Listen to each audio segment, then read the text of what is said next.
Eu sou psicóloga clínica, psicoterapeuta, trabalho aqui em Lisboa e tenho feito um trabalho ao longo dos anos sobre a adolescência. Nos últimos 2 anos, em conjunto com uma colega que está fora no estrangeiro, tenho vindo a desenvolver um trabalho na área da violência na adolescência. E qual é o nome desse projeto? Chama-se Violência na Adolescência. Baseámos no Guernica de Picasso como um modelo de inspiração para pensar a violência que foram os horrores da guerra e temos vindo a trabalhar esse conceito ligando 2 áreas, a área do desenvolvimento, do crescimento dos adolescentes, com a área da metodologia projetiva, que é onde eu tenho o meu doutoramento feito. E daí tem nascido um trabalho que cruza a possibilidade de pensar como é que se trabalha a violência para os psicólogos que queiram, de alguma forma, aceder a este tipo de temática. No meio disto tudo, onde é que se encaixa a GAP? O GAP é o Grupo dos Amigos das Projetivas. Foi um grupo que também nasceu sensivelmente na mesma altura, depois do fim do meu doutoramento. E o Grupo dos Amigos das Projetivas nasceu de um conjunto de pessoas que gostam destas metodologias e que se reúnem para pensar protocolos. Metodologias projetivas, para quem não sabe, são o teste das manchinhas, Rorschach, TAT, são aquelas manchinhas de tinta, e os testes temáticos, que de alguma forma permitem que se conte algumas histórias, são testes de personalidade. E um conjunto de pessoas juntou-se, uniu-se para que de alguma forma estas metodologias possam ser mais utilizadas, mais manuseáveis. E tem sido um trabalho que tem sido muito rico nestes últimos meses. Antes de nós vermos um vídeo, Sim. eu quero só fazer uma pergunta. Imaginando um fotógrafo, já trabalha há muito tempo com fotografia.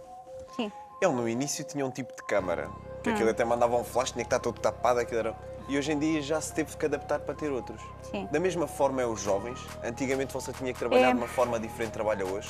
Muito diferente, é verdade. A adolescência, quando eu acabei o curso, não tem nada a ver com a minha adolescência nem com a adolescência de hoje. E digamos que a metodologia projetiva pode ser também pensada com essa analogia. Quando eu aprendi a trabalhar com estas técnicas, era como o fotógrafo antigo, que tinha que se esconder para captar um movimento psíquico. Hoje em dia as mesmas técnicas têm uma câmara mais sofisticada que permite captar um conjunto de elementos que permitem ao psicólogo trabalhar na clínica. E isto é muito mais rico. Certíssimo. E qual é a missão da GAP? É divulgar as temáticas projetivas, ilustrando alguns temas. O tema escolhido do nosso último encontro foi a violência na adolescência, mas já pensamos para o próximo ano ligado a novas patologias emergentes. Qual é a importância de realmente um jovem ter autoestima? É muito importante porque a autoestima dá confiança e se um jovem tem autoestima, tem alguma confiança em si próprio e não permite, por exemplo, que estes abusos e que estas violências ocorram. Se não tem tanta autoestima, isola-se, não tem um grupo de amigos, não partilha um conjunto de vivências e de experiências que está a sentir e não os consegue processar tão facilmente. É verdade. Um agressor é aquele que tem mais autoestima? Não necessariamente, é aquele que é mais líder. Quais são as consequências da violência na adolescência? Existem muitas. O perigo das redes sociais é iminente e os contextos ligados aos jogos, por exemplo, que quase todos os adolescentes hoje em dia jogam, e os jogos permitem uma construção identitária num jogo, ou seja, não sou eu que me estou a construir, eu estou a construir um personagem e esse personagem diz de mim, mas ao mesmo tempo permite-me fazer um conjunto de coisas, não é? O matar, o agredir, o ofender, que eu na vida pessoal posso não poder fazer. Ou depois, se não tenho bem diferenciado o limite entre um lugar e outro, acabo por agir este tipo de coisas. A pornografia é outro contexto das redes sociais que é muito preocupante e que é muito violento e que jovens que estejam mais deprimidos se arrastam rapidamente para esses contextos de dor e de sofrimento. Depois há todo um lado de violência auto e heterodirigida ao corpo, não é? As agressões, as autoagressões. E aqueles que nós vemos fluentemente nos telejornais, não é? De que agrediu o colega, foi filmado, aparece nas redes sociais, porque a agressividade dirigida aos outros aparece também com muita frequência. Qual é que é a agressão que você... Qual é que é a violência que você sente que vai agredir mais os outros? É verbal ou física? Depende do contexto. Uma palavra pode ofender muito mais do que um murro, porque ou um murro, um pontapé, uma agressão física. Depende do contexto, porque a agressividade verbal pode ser muito cruel, pode ser muito dura e pode atacar a autoestima, pode atingir a autoestima muito mais facilmente do que um murro ou que um pontapé.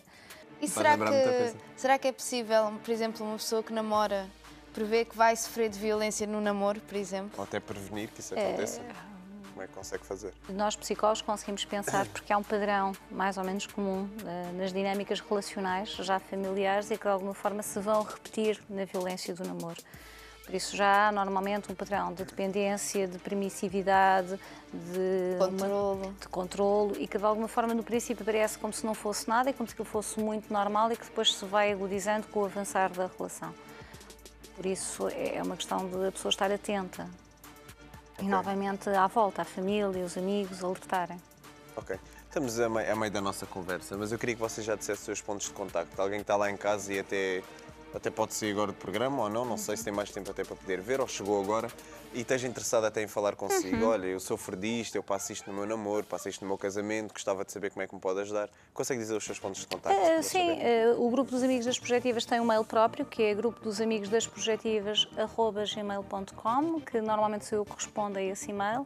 Mas as pessoas também me podem contactar e ver os meus endereços na página do site isabelduarte.pt e Duarte, mas eu sou contactável, não sei se deixo o meu telefone no ar, o 96 27 76 707.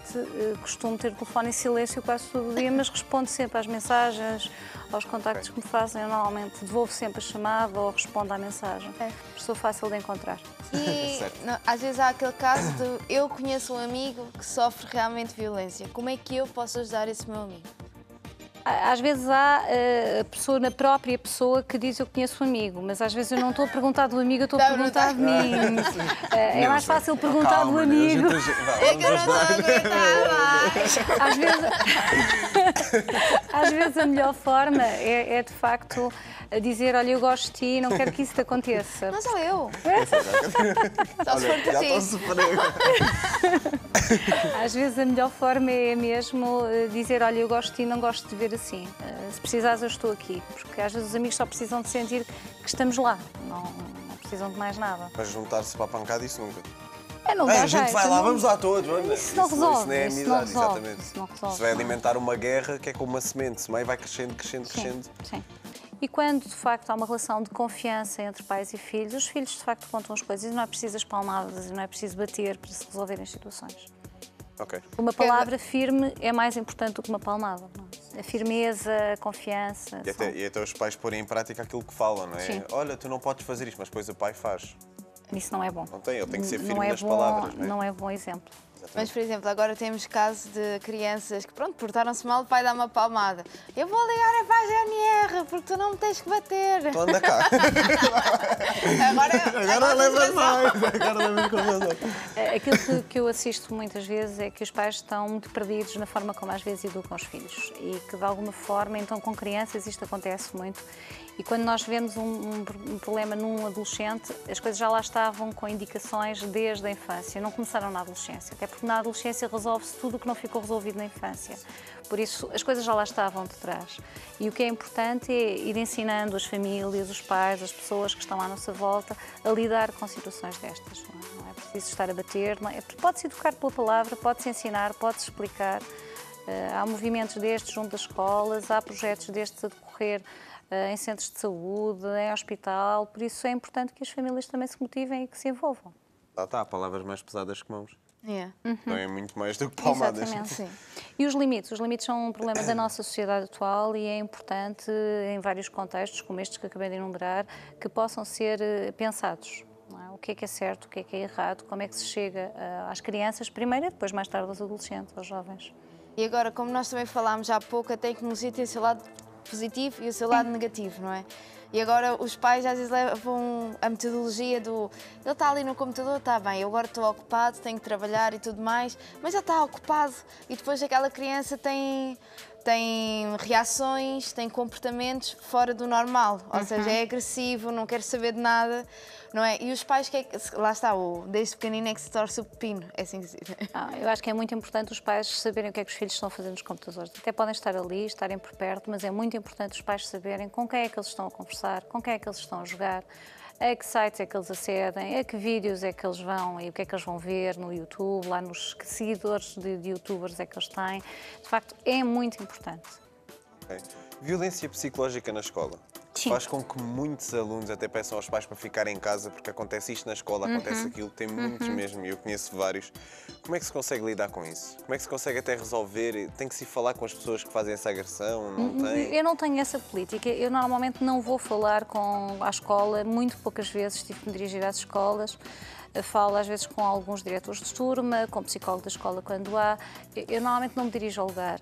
Normalmente ajuda a pessoa que está em sofrimento a criar estratégias para o fazer. Porque se eu vou lá fazer por aquela pessoa, sou eu que estou a resolver o problema no lugar dela.